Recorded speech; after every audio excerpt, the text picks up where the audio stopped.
नमस्कार आप सभी को। मैं गगन पांडे सालासर न्यूज़ में आप सभी का स्वागत करता हूं।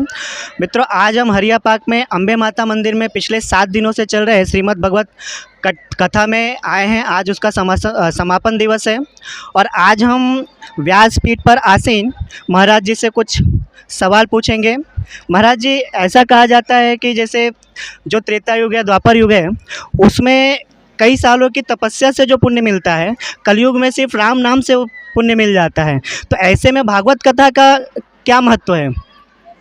देखिए, भागवत कथा के अंदर भी यही है, हरि नाम केवलम।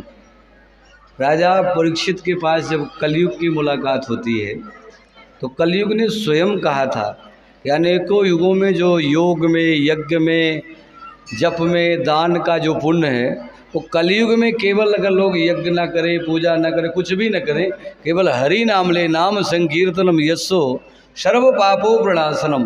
केवल नाम मात्र से सारे पाप ताप संताप मिट जाएंगे और नाम मात्र से ही जीव भव सागर से पार हो जाएगा। पावत नर पावत भव था, गाने मात्र से ही भव सागर से पार हो सकते हैं। कलयुग की विशेषता है, कलयुग का एक अपना गुण है।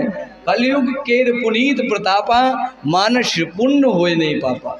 देखिए, अन्य युगों में आप जो मन से आप दान नहीं करो, आप कुछ भी नहीं करो, केवल अगर आपने मन से सोच लिया प्रभु के लिए, मन से सोच लिया गुरुजनों के लिए, मन से सोच लिया धर्म कार्य करेंगे, तो कलयुग में मन से सोचा हुआ, किया हुआ पुण्य का भी आप अधिकारी बन जाते हो। कलयुग का इतना बड़ा विशेष लक्षण है।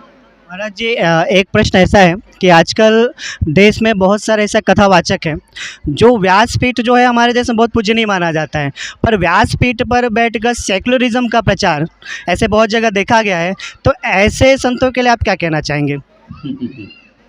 अभी देखिए, मैं किसी संत के विषय में टिप्पणी तो नहीं करूँगा, लेकिन मैं ये कहूँगा कि हमारे विश्व के अंदर 2 ही पीठ है, राजपीठ और व्यासपीठ, जिसमें व्यासपीठ श्रेष्ठ है।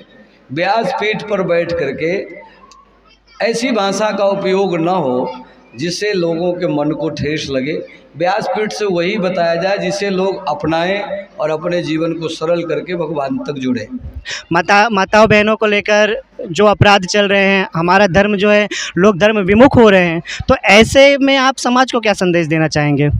देखिए, अब ऐसे में समाज यही है कि हमारा जो सनातन धर्म के जितनी भी माताएं हैं, भाई हैं, इन सभी को ज़्यादा से ज़्यादा भगवान की कथा सुन करके अपने धर्म को समझना है और अपने धर्म को नहीं छोड़ना, अपने धर्म पर ही रहना, पहली बात। और दूसरी बात ये है कि माता पिताओं से भी आग्रह है कि अपनी संतान को अच्छे संस्कार दें।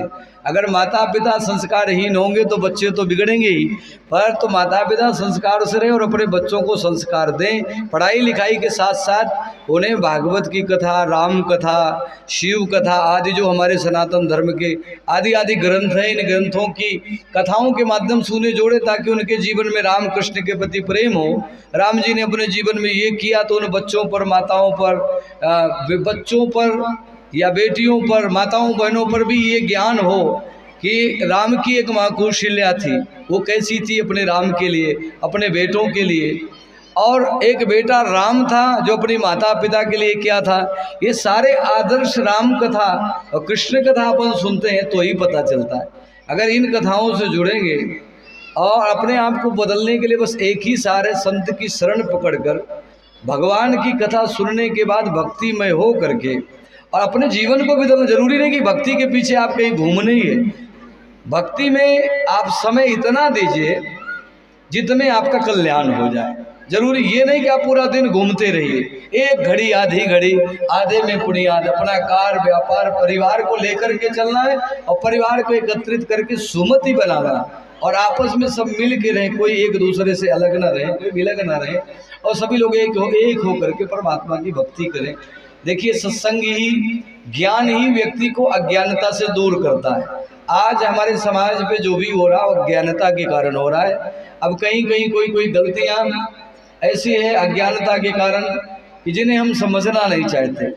अब जब कोई कथा में नहीं आएगा, कोई सत्संग में नहीं आएगा, कोई अपने घर से बाहर नहीं निकलेगा, केवल टीवी फिल्म पिक्चर ही देखते रहेंगे तो कैसा जीवन बदलेगा बताइए। महाराज जी एक आखिरी प्रश्न कि देश के युवाओं के लिए आप क्या संदेश देना चाहेंगे ताकि वो धर्म और राष्ट्र के प्रति जागरूक हो। अभी ये युवाओं के लिए मेरा तो यही है कि हमारा जो युवा पीढ़ी है वो भी अपने धर्म को मानते हुए अपने धर्म की रक्षा सुरक्षा करते हुए और अपनी न्याय व्यवस्था को समझते हुए अपने धर्म की रक्षा के लिए संलग्न रहे, अपने घर परिवार माता पिता की भी सेवा करे, गुरुजनों की भी सेवा करे और देश की भी सेवा करे।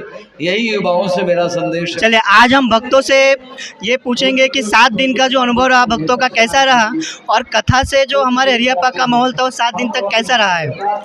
देखिए, भगवान का जहाँ भी कथा होता है वहाँ पूरा का पूरा वातावरण स्वच्छ और सुंदर हो जाता है। 7 दिन में सब भक्तों को भगवान की अनेक कथाएं सुनने को मिली, जिससे सबका जीवन सरल और सुंदर बने। और पूज्य महाराज जी ने बहुत बढ़िया बढ़िया बातें बताई। अगर सब लोग अपने जीवन में धारण करते हैं तो सब आगे बढ़ सकते हैं। भक्त हैं जो एकदम भक्ति और उल्लास में डूबे हुए हैं। गगन पांडे के साथ कैमरामैन मनीष चौबे, सालासर न्यूज़।